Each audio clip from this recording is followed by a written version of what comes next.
Good morning to everyone. Today session में discuss करेंगे inter के फिजिक्स के एक वेरी मोस्ट इंपोर्टेंट टॉपिक धारावाही वृत्ताकार कुंडली के केंद्र पर उत्पन्न चुंबकीय क्षेत्र के बारे में। यदि डियर स्टूडेंट आप हमारे YouTube channel physics bye Sunil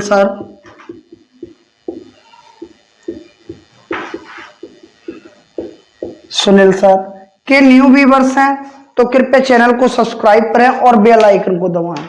bell icon को दबाने से क्या होगा, आने वाली वीडियो का नोटिफिकेशन भविष्य में सबसे पहले आपके पास पहुंचेगा।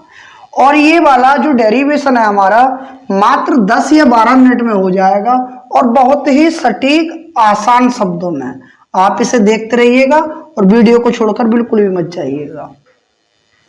ये पिछले साल 3 नंबर का आया हुआ क्वेश्चन है, इसे कराते हैं। सबसे पहले एक धारावाही वृत्ताकार कुंडली बनाते हैं। इस चित्र की खासियत होती है बिना पेंसिल उठाए चित्र बना देते हैं।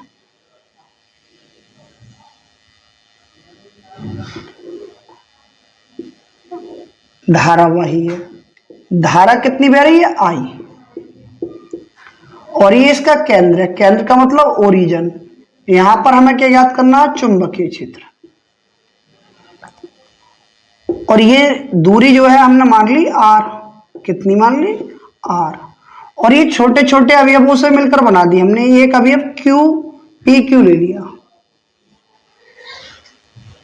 इसकी लंबाई कितनी ले ली, डेल्टा एल। इसमें लिखेंगे माना एक, वही लिखेंगे जो हमें चित्र में दिखाई दे रहा है कि माना एक धारावाही वृत्ताकार कुंडली का केंद्र O है जिसमें एक समान वैद्युत धारा I प्रवाहित हो रही है। कुंडली को छोटे छोटे अवयवों से मिलकर बनाया है, तब अवयव PQ के कारण उत्पन्न चुंबकीय क्षेत्र। इसमें लिखेंगे माना एक धारावाही वृत्ताकार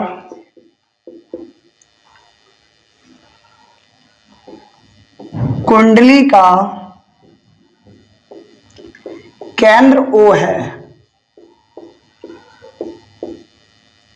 जिसमें एक समान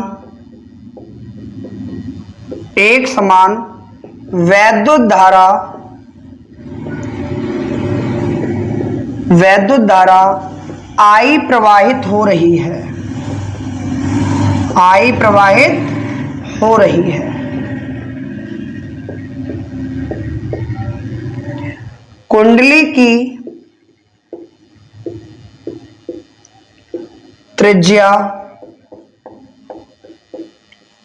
R है तथा कुंडली को छोटे छोटे अवयवों से मिलाकर बनाया गया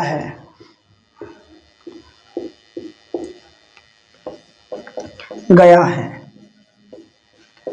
तब अवयव PQ के कारण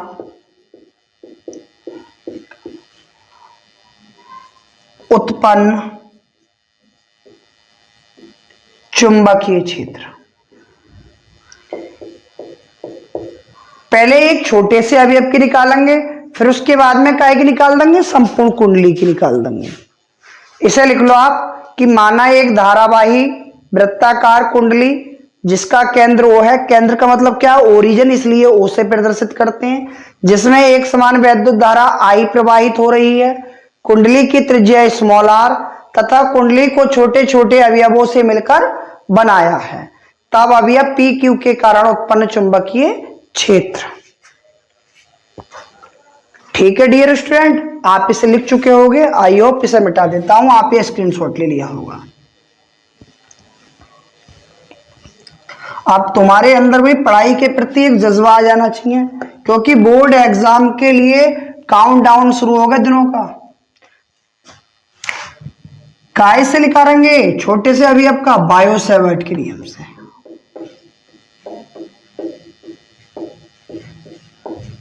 बायो-सैवर्ट के नियम से। बायो-सैवर्ट का नियम क्या होता है हमारा, वो मैंने सिद्ध कराई दिया कल। डेल्टा वी बराबर mu naught upon 4 pi I delta L sine theta upon R square. सही है भाई। अब थीटा की वैल्यू डेल्टा वी के साथ ये वाला एंगल कितने अंश का, 90 अंश का। डेल्टा वी बराबर mu naught upon 4 pi I delta L sine 90 upon R square. यहां लिख देंगे साइन 90 इक्वल टू 1, या डेल्टा वी बराबर mu naught upon 4 pi I delta L into 1 upon R square. किसी भी संख्या की 1 से मल्टीप्लाई करने पर कोई इफेक्ट नहीं पड़ता है। ये अवयव पी क्यू के कारण उत्पन्न चुंबकीय क्षेत्र की तीव्रता हमारी आ गई। काय के कारण, अवयव पी क्यू के कारण, और काय के नियम से, बायो-सैवर्ट के नियम से।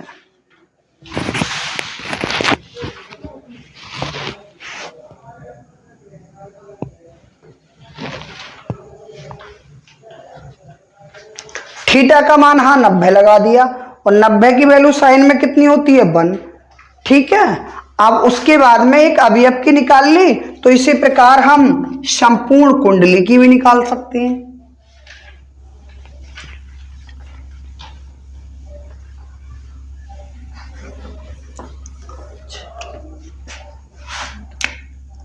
तब संपूर्ण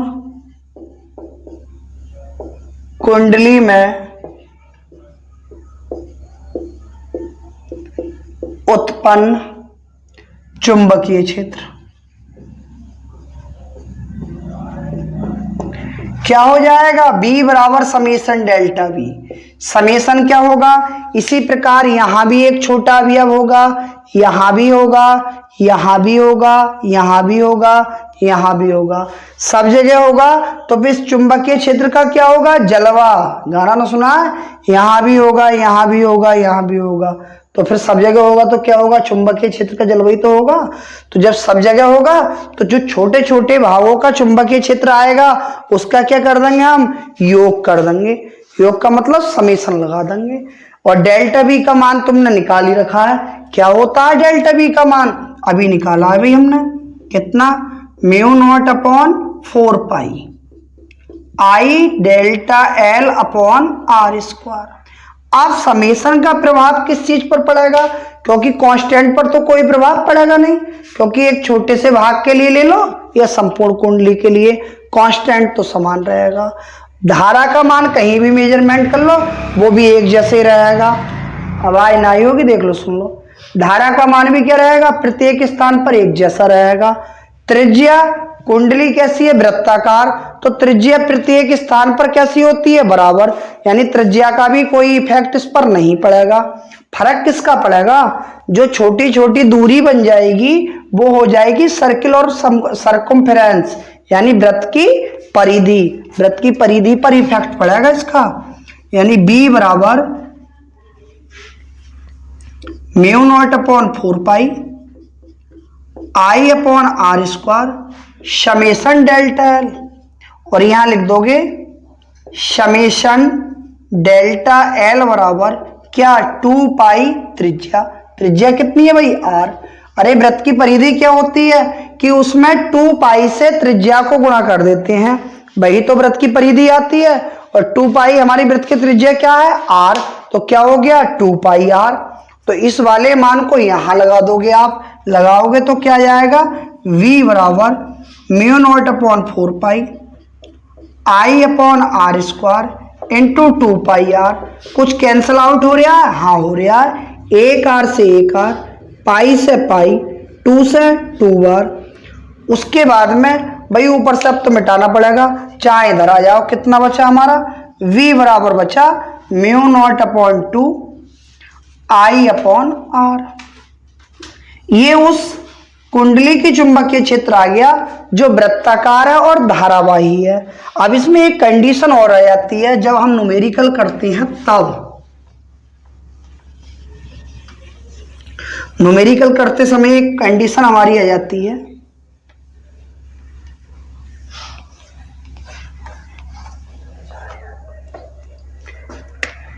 यदि धारावाही वृत्ताकार कुंडली में, यदि धारावाही वृत्ताकार कुंडली में फेरों की संख्या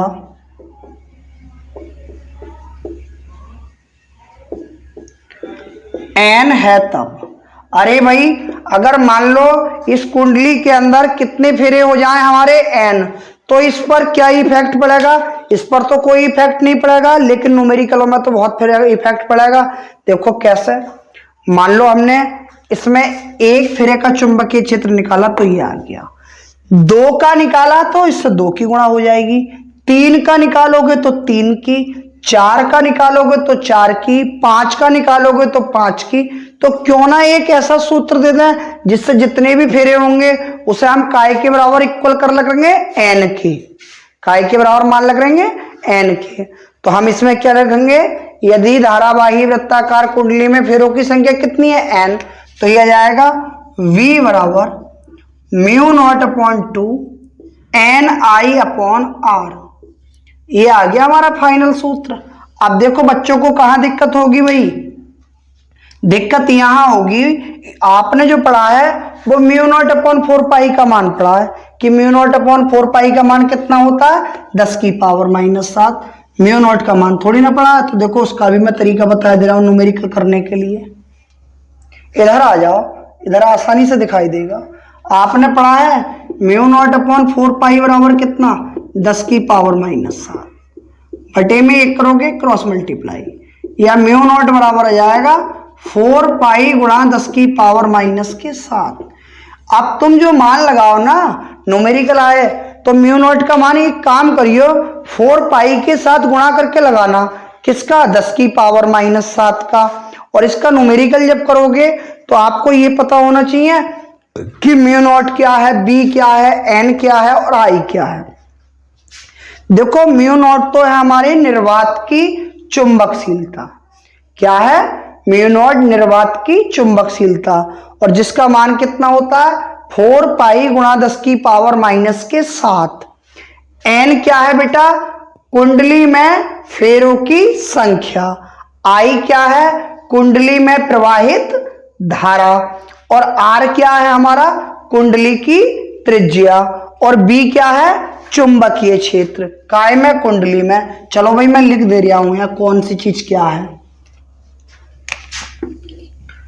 जहां या वेयर v बराबर चुंबकीय क्षेत्र काय में कुंडली में, μ0 निर्वात की चुंबकशीलता,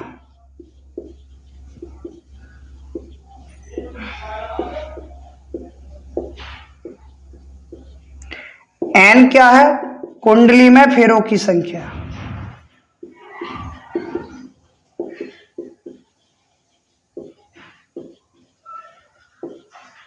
i क्या है कुंडली में प्रवाहित धारा,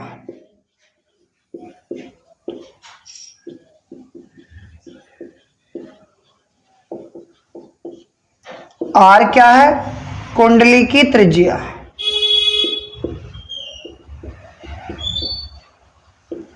और μ0 का मान तो मैंने निकालना बता ही दिया। तो मैं कैसे निकालोगे कि 4 पाई से 10 की पावर -7 में इसकी मल्टीप्लाई कर दोगे तो वो आ जाएगा हमारा μ0 का मान। ठीक है भाई, अब इससे तो ज्यादा कोई दिक्कत ही ना होगी, न्यूमेरिकल भी आसानी से हो जाएंगे।